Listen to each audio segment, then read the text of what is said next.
ஸ்ரீ குருப்பியோ நமக. குருர் பிரம்மா குருர் விஷ்ணுர் குருர் தேவோ மகேஸ்வரக குரு சாட்சாத் பரம் பிரம்ம தஸ்மை ஸ்ரீ குரவே நமக. சதாசிவசமாரம்பாம் சங்கராச்சாரிய மத்தியமாம் அஸ்மதாச்சாரிய பர்யந்தாம் வந்தே குரு பரம்பராம். குரவே சர்வலோகானாம் விஷஜே பவரோகிணாம் நிதயே சர்வவித்யானாம் தட்சிணாமூர்த்தயே நமக. ஸ்ருதிஸ்மிருதிபுராணானாம் ஆலயம் கருணாலயம் நமாமி பகவத்பாதம் சங்கரம் லோகசங்கரம். सदात्मध्याननिरतं विषयेभ्यः पराङ्मुखं नौमि शास्त्रेषु निष्णातं चन्द्रशेखरभारतीं विवेकिनं मगाप्रज्ञं धैर्यौधार्यक्षमानिधिं सदा अभिनवपूर्वं तं विद्यातीर्थगुरुं भजे. भारतीकरुणापात्रं भारतीपदभूषणं भारतीपदमारूढं भारतीतीर्थमाश्रये. विद्याविनयसम्पन्नं वेदरागं विवेकिनं वन्दे वेदान्ततत्त्वज्ञं विदुशेखरभारतीम्. அனைத்து பெரியோர்களுக்கும் நீலாய் ராட்சிகுமாரின் நமஸ்காரங்கள். பிரதிகுருவாரம் நம்முடைய பிரத்யக்ஷ பகவான் ஜெகத்குரு ஸ்ரீ பாரதி தீர்த்த மகாசுவாமிகளின் சச்சரித்தம் கேட்டுக்கொண்டிருக்கிறோம். இந்த சரித்தம் மற்றும் மகிமைகளை குரு மகிமை அப்படிங்கிற புஸ்தகத்திலிருந்துதான் கேட்டுருக்கோம். பிரதிவாரமும் போன வாரத்தின் தொடர்ச்சியை தான் தொடர்ந்து கேட்க போகின்றோம்.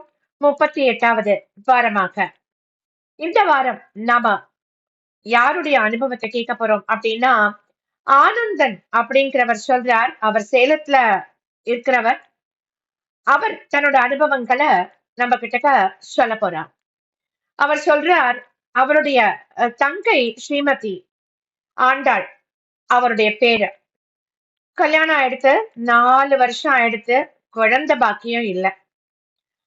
அவளோட ஹஸ்பண்டுக்கும் அவளுடைய மாமியார் வீட்டாருக்கும் ரொம்பவும் வருத்தம் இதுல, குழந்தை இல்லையேங்கிறதுல. டாக்டர்கிட்ட எல்லாம் காட்டுறா, நிறைய டாக்டர்கிட்ட காட்டுறா, ஆனா எந்த பலனுமே இல்ல. நிறைய பணம் விரயமானதுதான் மிச்சம்.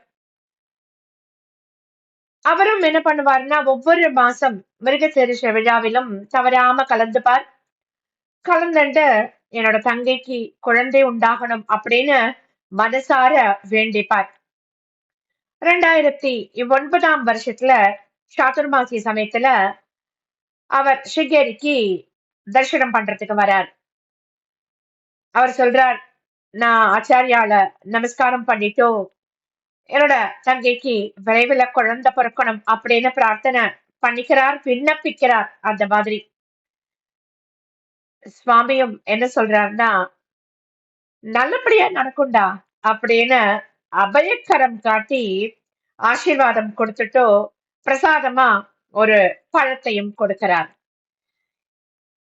ஸ்ருங்கேரியிலிருந்து 2 நாள் கழிச்சு அவர் ஆபீஸ்க்கு கிளம்புறதுக்கு முன்னாடி அவ அம்மா வந்து சொல்றா, ஆண்டாள இன்னைக்கு நான் டாக்டர்கிட்ட கூட்டிட்டு போக போறேன்டா அப்படின்னு சொல்றா.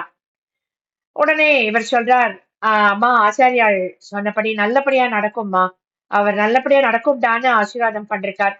அதனால நீங்க தைரியமா டாக்டர்கிட்ட கூட்டின்னு போயிட்டு வாங்கோ அப்படின்னு ஆனந்தன் சொல்றார். ஒரு பகல் 11 மணி இருக்கும். அம்மா கிளம்புற ஆபீஸ் போகும்போது சொல்றா, ஒரு பகல் 11 மணி இருக்கும். தொலைபேசி மணி அடிக்கிறது. எடுத்து பார்த்தா அவ அம்மா பேசுறா. அம்மா சொல்றா, ஆனந்த், உன்னோட தங்க கன்சீவ் ஆயிருக்காடா, டாக்டர் வந்து உறுதி பண்ணிட்டார் அப்படின்னு சந்தோஷமா சொல்றா. பல வருஷமா நடக்காதது நடக்குமா அப்படின்னு நாங்கெல்லாம் ஏங்கிட்டு இருந்தோம். குருவிடம் பிரார்த்தனையை சமர்ப்பித்த உடனேயே இது நடந்தது, மிகவும் அற்புதம் அப்படின்னு சொல்றார். அவர் சொல்றார், அது மட்டும் இல்ல, கருவில் இருந்த குழந்தையையும் ஆச்சாரியால் தான் காத்து அவர் வந்து அந்த குழந்தைய, அந்த கருவோட அந்த குழந்தைய அப்படி காப்பாத்தி கொண்டு வந்து எங்க கிட்ட கொடுத்தார் நம்முடைய கருணை கடல் ஆச்சாரியால் அப்படின்னு சொல்றார். மேலும் அவர் என்ன சொல்றார் கேட்கலாம் நம்ம. அவர் சொல்றார், அவரோட தங்கையோட வயிற்றுல உருவாகி வருவது ஒரு பெண் குழந்தை அப்படின்னு ஸ்கேன்ல சொல்லியிருக்கா. தங்கையோட பிரசவத்துக்கு டாக்டர் ஒரு டேட் சொல்லுவா இல்லையா, அந்த டேட் எல்லாம் தாண்டி எடுத்தோம். தாண்டி ஒரு 2-3 நாள் மேல ஆயிடுத்து. அவளுக்கு பிரசவ வலியே எடுக்கல. ம். பிரசவ வலி எடுக்கலையே, நாள் கடந்து போயிடுத்தேன்னு உடனே அவள ஹாஸ்பிட்டலுக்கு அழைச்சுண்டு போறா. அங்க டாக்டர்ஸும் ஆண்டாள் எல்லாம் பரிசோதனை பண்ணிட்டு, எங்களுக்கு குழந்தையோட அசைவுகள்லாம் சரியா தெரியல அப்படின்னு சொல்லி அதிர்ச்சியாக்குறா இவாள. இவர் ஆனந்த் என்ன பண்றார், உடனே ஸ்ரீ குரு பாக்கிபாம் அப்படின்னு மனசுக்குள்ள பிரார்த்தனை பண்ணிட்டு குருநாதருக்கு காணிக்கை எடுத்து வச்சுட்டு, இது குருவின் அனுகிரகத்தால உண்டான குழந்தை, கண்டிப்பா அவர் குரு கைவிட மாட்டார் அப்படின்னு உறுதியா நம்பி ஸ்ரீ குரு பாக்கிமாம் அப்படிங்கிற அந்த மந்திரத்தை ஜபிச்சுட்டே இருக்கார். அன்னைக்கு ராத்திரியே டாக்டர்ஸ் வந்து சிசேரியன் பண்ணி குழந்தைய நலமா எடுத்துட்டா. என்னன்னா, அவ எதிர்பார்த்ததுக்கு மாறாக ஒரு பெரிய அதிர்ச்சி, இன்ப அதிர்ச்சி என்னன்னா, பொண்ணுன்னு ஸ்கேன்ல வந்தது. ஆனா, பொறந்தது ஒரு ஆரோக்கியமான ஆண் குழந்தைன்னு சொல்றார். குருநாதரோட அனுகிரகத்தால பெண் குழந்தைக்கு பதிலாக பிறந்ததோ மூக்கும் மொழியுமாக ஒரு ஆண் குழந்தைன்னு சொல்றார். குருவின் அனுக்கிரகம் எதுதான் நமக்கு வாழ்வியலில் கொடுக்காது இல்லையா? அவரால் முடியாததுதான் எது இல்லையா? அவரோட தங்கையோட வாழ்வில் வசந்தத்தை கொண்டு வந்த ஸ்ரீ குருநாதருக்கு எங்கள் குடும்பமே அடிமைன்னு சொல்றார்.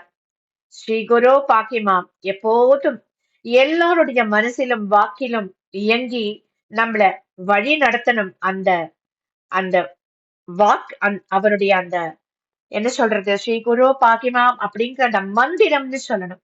அந்த மந்திரம் தான் நம்மளெல்லாம் வழி நடத்தணும் என்னைக்கும் அப்படின்னு அவர் சொல்றார். அவரே ஒரு இன்னொரு விஷயத்தையும் நமக்கு சொல்றார். என்ன சொல்றாருன்னா, அவர் ஒரு உபதொழிலாக அவர் பார்த்துட்டு இருந்த வேலையோட எக்ஸ்ட்ராவா ஒரு தென்னந்தோப்ப குத்தகைக்கு எடுத்து தேங்காய் எல்லாம் பறிச்சு மார்க்கெட்ல மொத்தமா வியாபாரம் பண்றார்.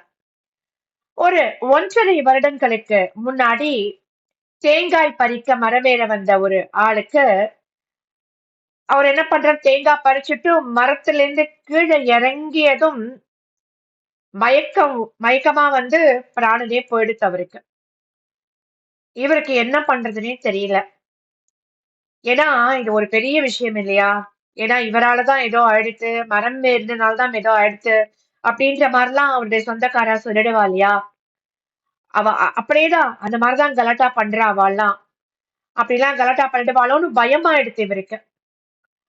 ஆச்சாரியால தான் நினைச்சுக்கிறார், குருநாதர் தான் நினைச்சுக்கிறார், ஸ்ரீ குரு பாகிமாம் தான் அந்த மந்திரம் தான் மனசுல சொல்லிண்டே இருக்கார் சதாசிவ காலம்.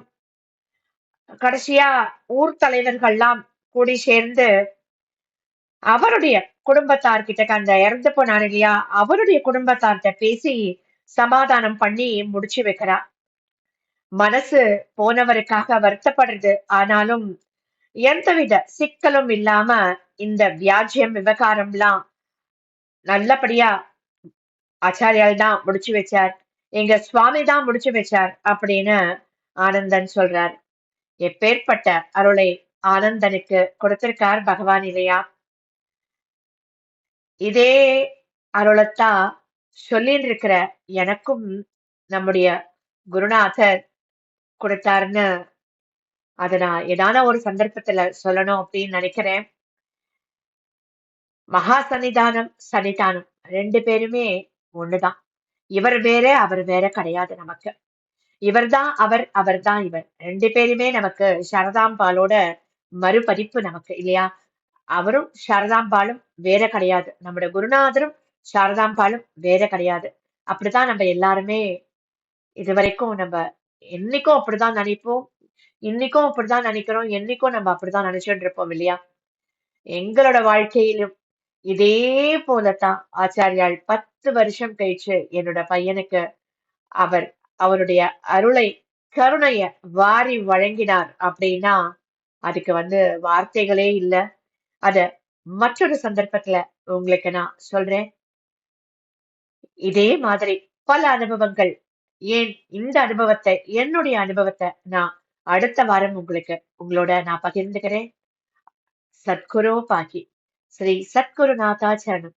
ஸ்ரீ சத்குருநாதா சரணம் சரணம் சரணம் சரணம்.